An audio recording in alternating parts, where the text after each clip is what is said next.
చాలా సందర్భాలలో నేను మాట్లాడితే అంత బాగోదేమో కానీ మాట్లాడాల్సిన అవసరం ఉన్నది పార్టీ ఫిరాయింపుల మీద. పార్టీ ఫిరాయింపుల గురించి చర్చలు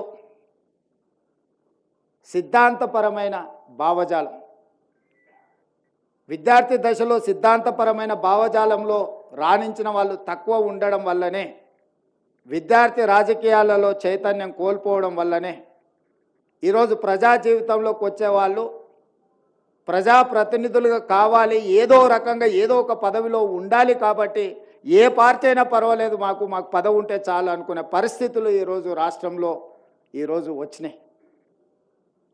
దీనికి కారణం విద్యార్థి రాజకీయాలు సిద్ధాంతపరమైన విధానాలు లోపించడమే దీనికి కారణం.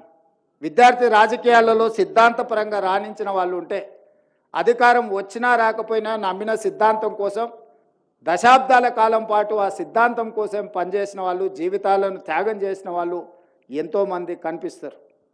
అలాంటి విద్యార్థి రాజకీయాలు మళ్ళీ తెలంగాణ రాష్ట్రంలో పునరుద్ధరించవలసిన బాధ్యత మన అందరి మీద ఉన్నది.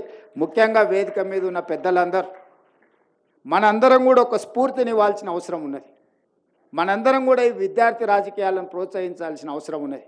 లేకపోతే చైతన్యం కోల్పోయి రాష్ట్ర అభివృద్ధిలో ఈరోజు మనం వెనుకబడే పరిస్థితి వస్తుంది.